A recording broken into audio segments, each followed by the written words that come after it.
Hello everyone, I'm here to further discuss about the virtual gallery visit with my groupmates. This artwork is named by Gustav Klimt. It's the Kiss artwork, year 1907 and 1908.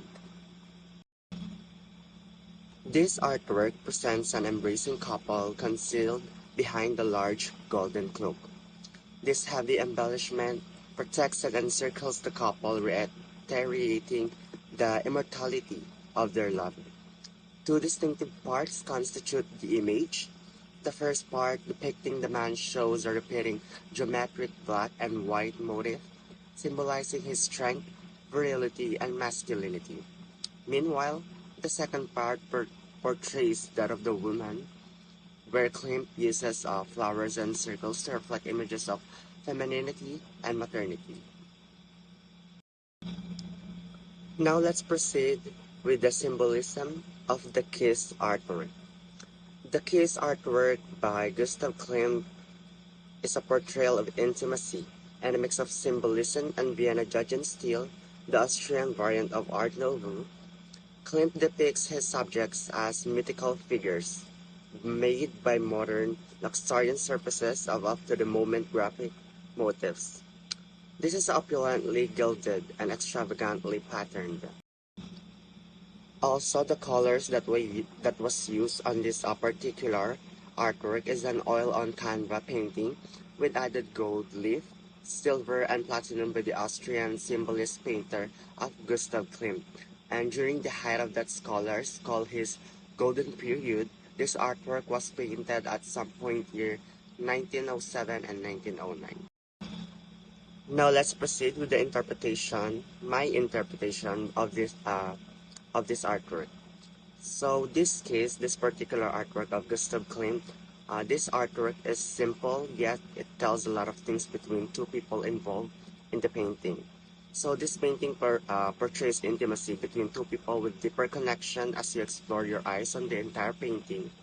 And it's giving calming and magical vibes and how two people feels when they kiss and touch each other rather. And the flowers and colors represents their feelings. So in conclusion, this painting screams luxury because of its up-to-the-moment graphic moments and the colors he used on this artwork as well. And it adds more ravishing, calming, and magical vibe because of the color combination he used as well. So Gustav Klimt knew he had to add another details to give another message to people who will view this painting. And now let's proceed with the next artwork, which is the Persistence of Memory by Salvador Dali.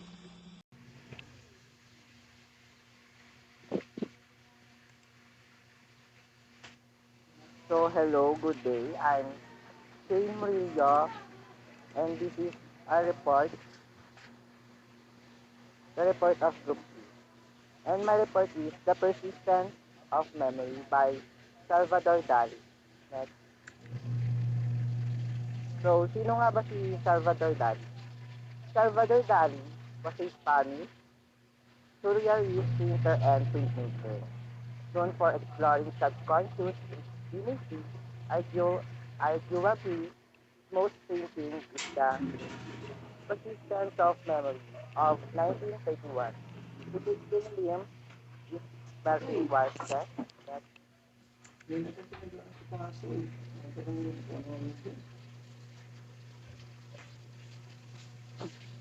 so the persistence of memory or the persistencia de la memoria is a 1931 painting by artist Salvador Dali and one of the most recognizable works of surrealism. First shown at the Julian Levy Gallery in 1930 since the 1934. The painting has been in the collection of Studio of Modern Art or the MoMA in New York City. Received it from an anonymous donor. It is widely recognized and frequently referred to in popular culture. So sometimes referred to by more descriptive titles such as melting clock, the soft market, or the melting budget. Next. So the symbolism of persistence of memory is symbolism. The iconography may refer to a dream that Dali himself had experienced. The clock may symbolize the passing of time as one experiences it in sleep on the persistence of time. In the eyes of the dreamer, the orange clock at the bottom left covered in ants.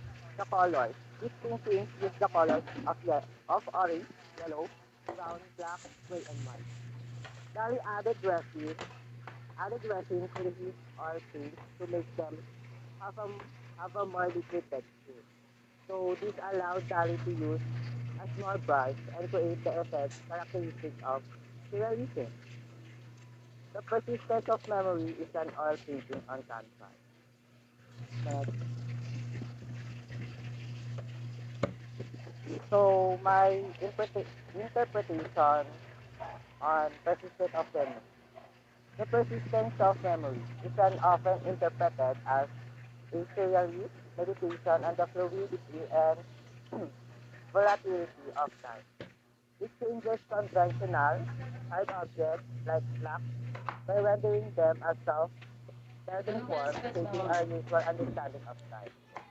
And my conclusion is the persistence of memory Ganyan lang, te. has the figures of the painting looking like a dream or dream-like state. How the melting clocks represent how time flows differently and represents them. And that's all my reporting. Thank you.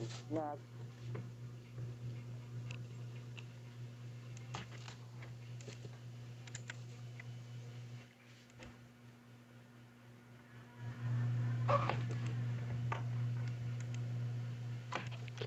Girl with the Pearl Earring by Johannes Vermeer. Back information about Johannes Vermeer. Johannes Vermeer was a Dutch Baroque period painter who specialized in domestic interior scenes of middle class life. He is considered one of the greatest painters of the Dutch Golden Age along with Rembrandt. He was born in Delft, Netherlands. Yung painting na ginawa niya, itong Girl with a Pearl Earring, is noong 1665. Introduction about Girl with a Pearl Earring is an oil painting by Dutch Golden Age painter Johannes Vermeer, dated created 1665. Going by various names over the centuries, became known by its present title towards the end of the 20th century after the earring worn by the girl portraitor. The work has been in the collection of the Mauritshuis in the since 1902, has been the subject of various literary and cinematic treatments. Ito nga yung symbolism ng Girl with the Pearl Earring. The painting is a Trony, the Dutch 7th century description of a head that was not meant to be portrayed. It depicts a European girl wearing exotic dress, an oriental turban, and what appears to be a very large pearl as an earring. Nakita nyo naman siguro sa painting yung mga nabanggit. Colors. The dark background of the painting contains bone black, weld, chalk, small amounts of red ochre, and indigo.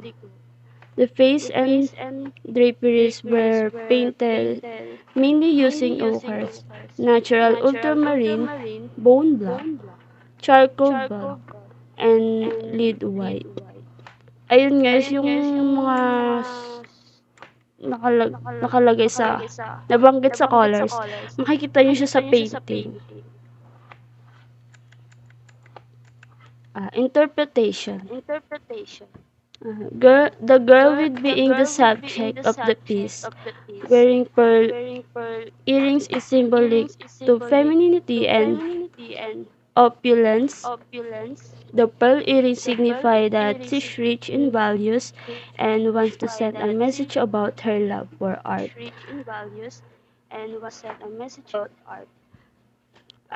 Dito nga sa interpretation, believe that she's just gazing at herself in an intimate mirror or thinking of how pretty she looks with her new jewels on. Conclusion, the girl in Vermeer's painting is supposed to represent Cecilia. Celia means heavenly. In Asian cultures, pearls were considered to be a symbolic of purity and virtue. The pictures is said to have been painted as a portrait of Iray's wife or daughter. Ayun nga, nag-conclude yung mga tao na yung nasa painting niya is yung asawa niya or yung anak niya. Next.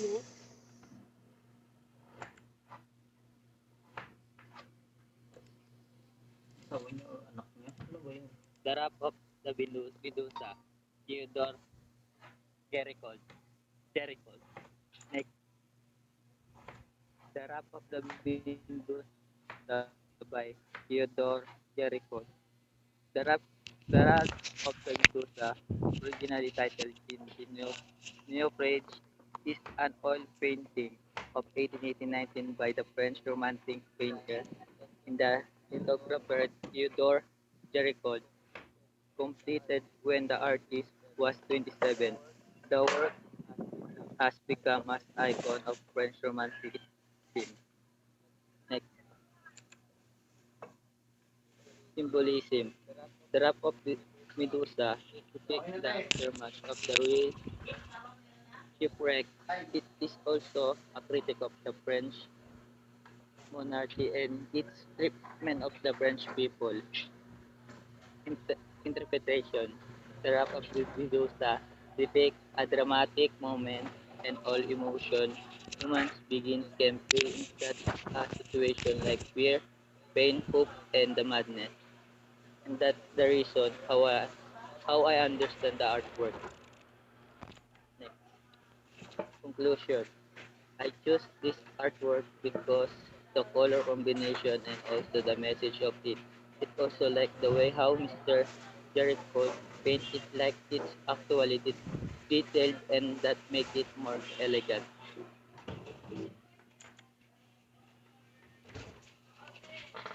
Sibuyas ba akong bate? Wala nang sibuyas. Planting rice by Amar. So before po tayo mag the painting, like let us know who is Amar Tuan. He was born in May 30, 1892 in Paco and died April 24, 1970. Quezon City. Si Amar Tuan ay in the history of painting because of his illuminated landscapes which often or traditional customs, culture, fiestas, and occupations. And one of his famous works is the planting of trees. Next po.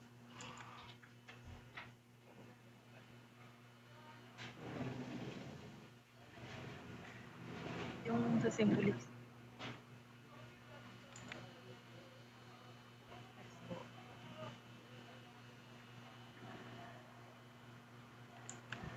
The two come together in the pastoral scene, the painting planting rice portrait happy of villagers in their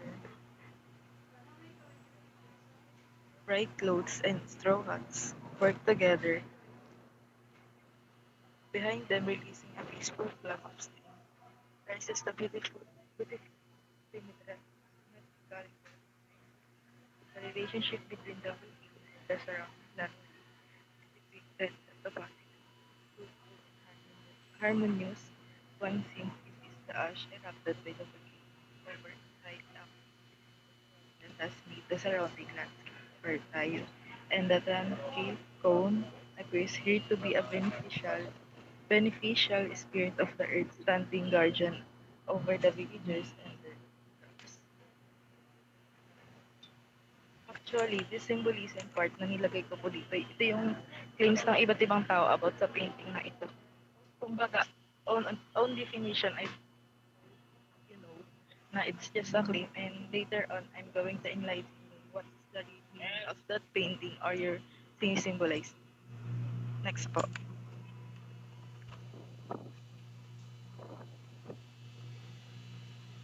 Planting Rice with Mayon Balbino by Mr. Fernando Damarsolo shows that the farmer are planting in the daylight. Fernando Amarsolo uses oil pastel or oil in canvas. The Filipino farmers are dressed in colorful clothes and have smooth, which they are planting rice with one. This painting is a scenery in the rice field with lots of green and brown colors on the canvas. Kung makikita niyo yung triangle shape of the Mayan volcano and the circle of the straw hats, this painting has horizontal, vertical, and parallel lines. The texture of the art is smooth and shiny in the part of the field. Besides, we can observe that it has natural light saturation, making the painting look real and innovative. The mood of the painting is serious, yet we find the farmers determined in planting rice. Next po. Interpretation. The highly sensualized depiction of farmers. Rowan 1996 1997 also changed a more solo narration of the rice planting, seen from a depiction of ag- agrarian economic production to a more nua- nuanced association of agriculture with female fertility and reproductive sexuality. At kung aalalahanin niyo yung may part dito na minamaliit yung babae, kumbaga walang karapatan. Kaya isa rin ito sa naging interpretasyon ng painting because of feminism na kung saan pinapakita ng painting na kung anong kaya ng mga lalaki ay kaya din ng mga babae or kumbaga pagkapantay-pantay pagdating sa pangtrabahong agriculture. Conclusion.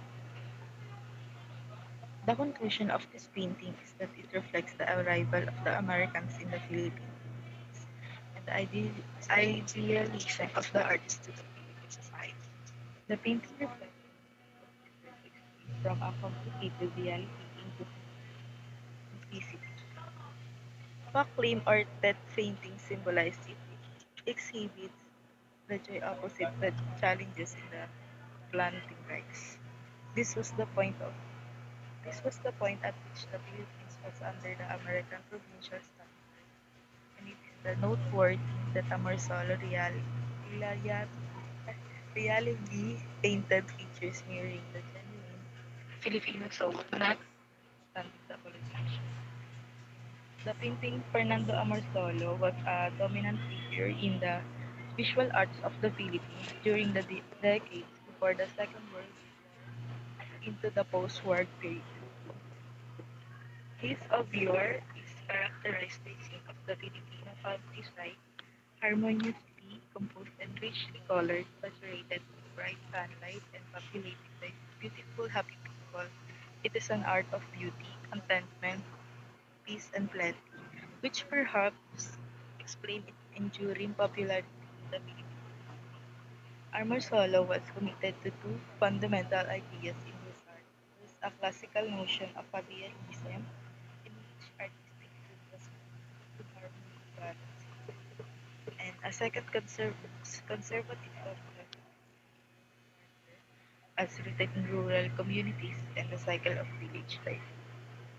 The two come together in pastoral scenes such as planting rice in Mayon Volcano, painted in 1940. Here, happy Filipino villagers in their bright clothes and straw hats work together amid a green and sunlit landscape complaint. Behind them, releasing a peaceful clump of steam, rises the beautifully symmetrical cone of Mayon Volcano. It is the ash erupted by the volcano over inside the active history. that has made the surrounding land a, be- a beneficial spirit of life.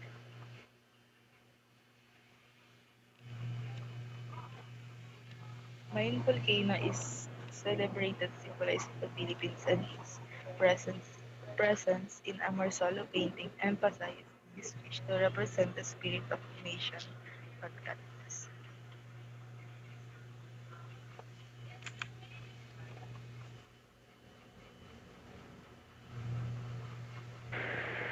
Mona Lisa. Sex reporter na po. Mona Lisa by Leonardo da Vinci. Okay. Ang Mona Lisa daw ay puno-puno ng kahiwagaan na madaming umiikot na kwento, haka-haka at mga teorya tungkol dito. Leonardo da Vinci, born on April 15, 1452 in Vinci, Italy, is a name synonymous with the Renaissance. He is not just an artist but a polymath who significantly contributed to a wide array of fields, including art, science, engineering, anatomy, and more. His legacy as a thinker-creator and innovator continues to influence and inspire people around the world. In this es- in this essay, we will into the life, works, and enduring impact of this remarkable individual.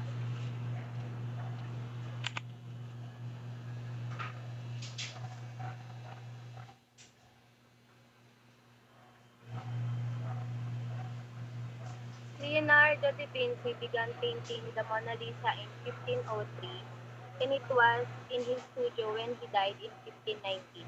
He likely worked on it intermittently over several years, adding multiple layers of thin oil glazes at different times. Small cracks in the paint called Quack, quacksilver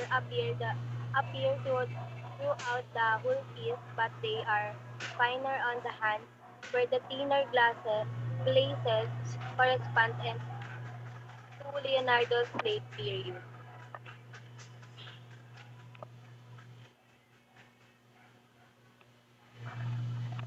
Mona Lisa, also called Portrait of Lisa Gerardini, wife of Francisco del Gioconda, Italian La Gioconda, or French La Joconde, oil painting on poplar wood panel by Leonardo da Vinci.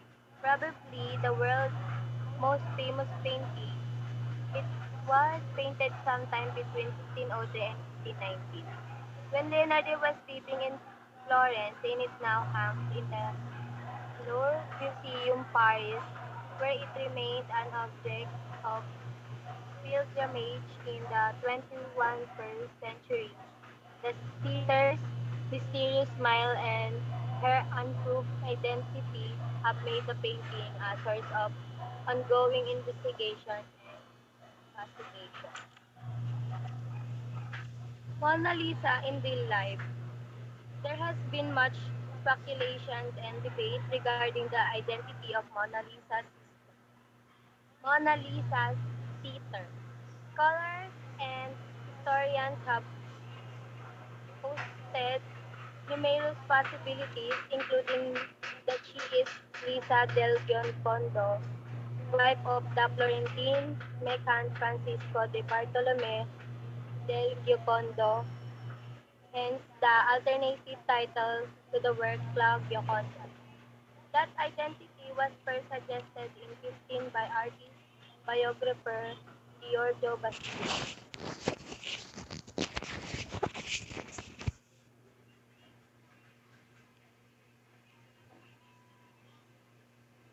The Mona Lisa is priceless. Any speculative price, some say over $1 billion, would probably be so high that not one person would be able or willing to purchase and maintain the painting. Moreover, the Louvre Museum would probably never sell. The museum attracts millions of visitors each year, most of come for the Mona Lisa, so it is aim of revenue may be more lucrative in the long run than single paint.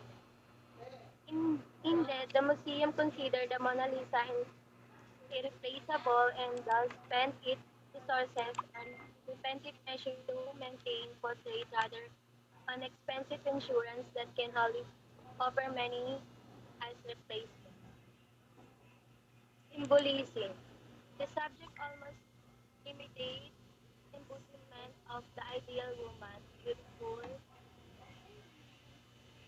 enigmatic, receptive, and still just for age.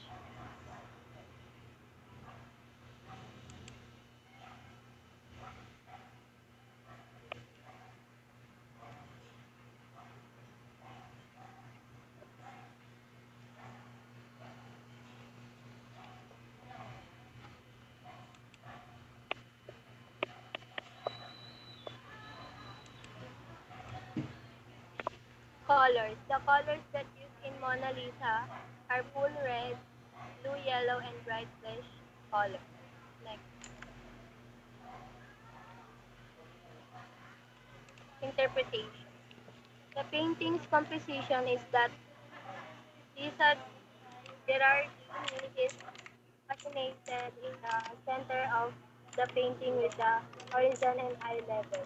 This creates a balanced and serene composition that draws the viewer's attention to the Lisa's expensive face and enigmatic smile, which is if the entire world is centered around her and she is the key unlock the mysteries of the universe. Sabi dito, lumilikha ito ng balance at tahimik na komposisyon na nakukuha ng atensyon ng manonood sa nagpapahayag ng mukha ni Lisa at misteryong ngiti.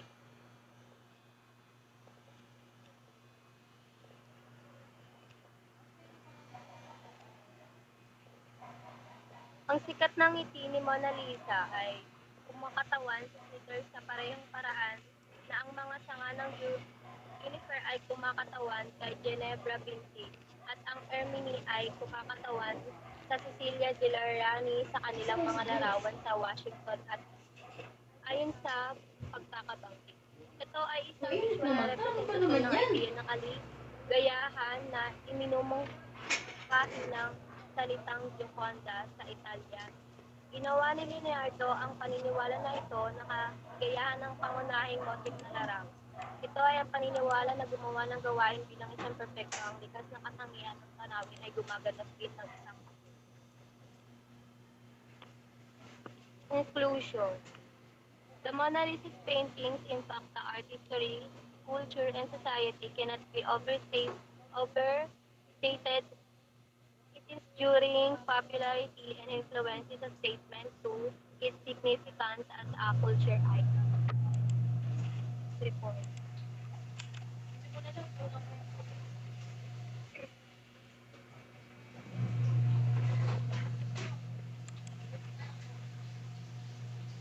The Starry Night by Vincent van Gogh. Expert.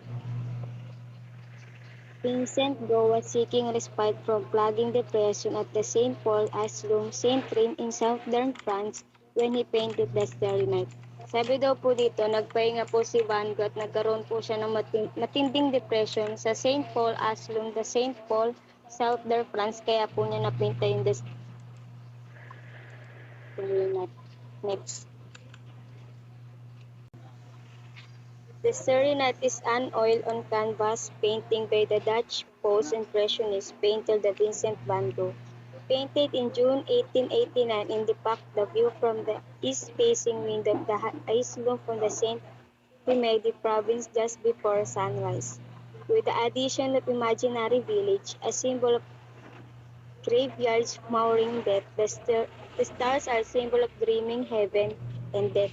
The church missionaries' dark-in painting is a symbol of religious upbringing as the Christ Dutch, not French in design. Next po.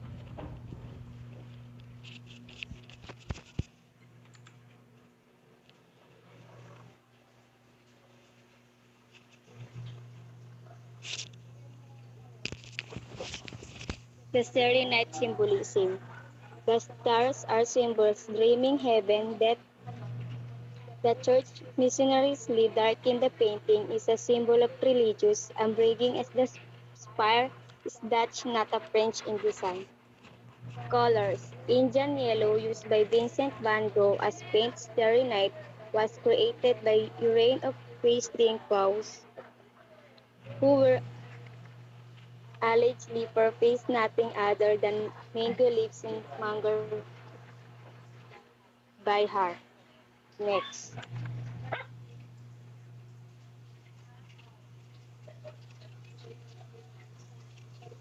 Interpretation. In half stood Vigi's room at the Islum at St. Roma and looked out over the vista so as imagine the sky and those rolling hills. I am familiar with the starry night painted about your earlier with throne as subject and I like this painting much more. Conclusion. Vincent van Gogh was nighttime lover and saw the inner beauty in the night sky which people usually overlook. Next. The Last Supper by Leonardo da Vinci. Ang quick explanation lang about sa painting ni Leonardo da Vinci is ang The Last Supper ay isa sa obra maestra ni Leonardo da Vinci. Ito ay sumisimbolo sa huling hapunan na pinagsaluhan ni Kristo at ng kanyang mga apostolos. Leonardo da Vinci, born on April 15, 1452, in Vinci, Italy, is a name synonymous with the Renaissance. He is not just an artist but a polymath who significantly contributed to a wide array of fields, including art, science, engineering, anatomy, and more. His legacy as a thinker, creator, and innovator continue to influence and inspire people around the world. In this essay, we will delve into the life, works, and enduring impact of this remarkable individual. Next po. Leonardo's Last Supper in the refectory of Santa Maria del Grazi in Milan was commissioned by his patrons Duke Ludovico Sforza and Beatrice d'Este. The painting represents a scene from the Gospel of John, chapter 13, verse 21, when Jesus announces that one of his 12 apostles will betray him. Next.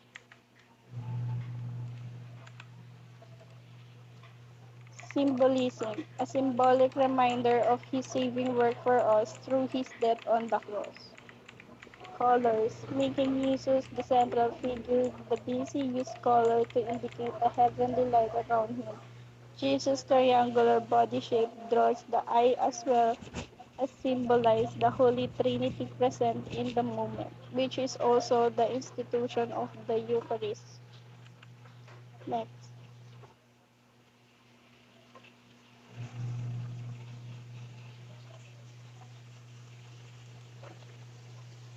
Interpretation.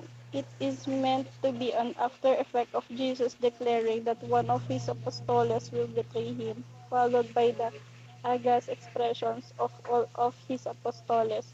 The content of this painting also shows Jesus pointing to bread and to wine.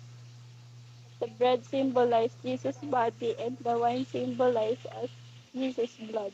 Conclusion. The Last Supper is often seen as foreshadowing of Jesus' sacrifice on the cross. During the meal, when Jesus broke the bread and shared wine with his disciples, these words are understood to be a prediction of Jesus' upcoming death and his sacrifice on the cross for the salvation of humanity. Next po. The School of Athens by Raphael. Next po, The School of Athens is a painting by the Italian master Raphael. It was hugely influential at the time and it is remembered as the perfection of artistic ideal from the time period. The painting features several figures from classical Greece and it is a statement about the coexistence of pagan Greek philosophy and modern Christian Italian culture as the basis of as, a, as the basis for European civilization. The School of Athens was painted from 1509 to 1511 during the period called the Italian Renaissance. This last lasted from roughly 13,000 to 16,000. The Renaissance was characterized by a wealthy new intellectual elite class that had a huge passion for the arts. Religious fervor was also at its height. Renaissance thinkers mixed ancient Greek and Roman culture as the roots of European civilization. Next po, visual analysis. The School of Athens demonstrates the interest of realism and naturalism during the Renaissance.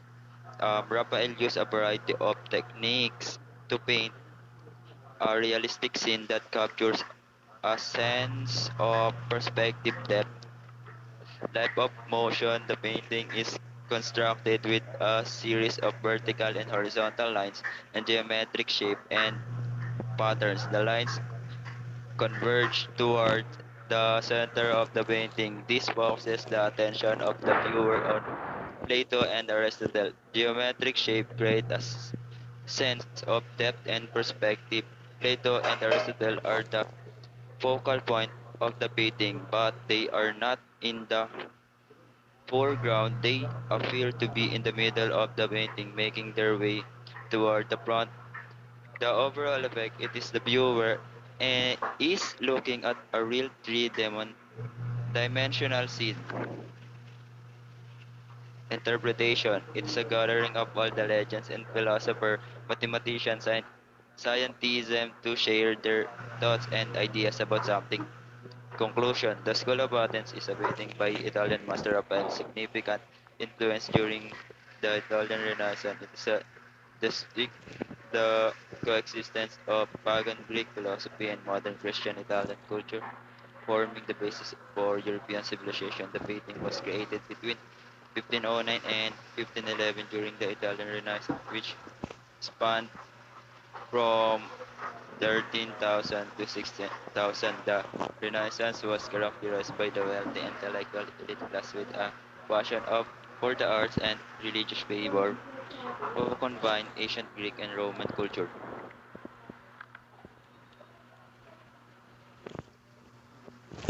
So the title of this artwork is Lady When in Mind by Leonardo da Vinci. I will share quick background information of Leonardo da Vinci. Leonardo da Vinci's parents were unmarried at the time of his birth near a small village named Vinci in Italy, Tuscany. His father, Ser Piero, was a Florentine notary and landlord, and his mother, Caterina, was a young peasant woman who shortly thereafter married an artisan. Next slide. The Lady When an Ermine is a masterpiece by the Italian Renaissance genius Leonardo da Vinci, created between 1488 and 1490. This captivating portrait depicting Cecilia Galeriani holding an ermine carries profound cultural significance that provides valuable insights into the social, artistic, and symbolic dimensions of the Renaissance era. About the symbolism, the ermine itself, with pristine white fur and a black tail, symbolizes purity and chastity in Renaissance iconography. Its presence adds depth to the painting symbolism. The ermine is rendered with meticulous attention to detail, capturing the accent. The choices color palette used in their artwork is subdued and harmonious. Next slide. The interpretation about this artwork may suggest that the portrait represents an idealized vision of creatures in during Renaissance. And lastly, the conclusion of this artwork, it is a symbol of the cultural, artistic, and societal values of the Renaissance, and it continues to captivate viewers, sparkling reflection in the complex crisis of identity, virtue, and the ever-encroaching passage of time. The painting's enigmatic qualities and universal themes make it a timeless masterpiece that invites viewers to connect with the human experience. So, next slide. That's all. Thank you for joining and listening in our virtual tour in arts.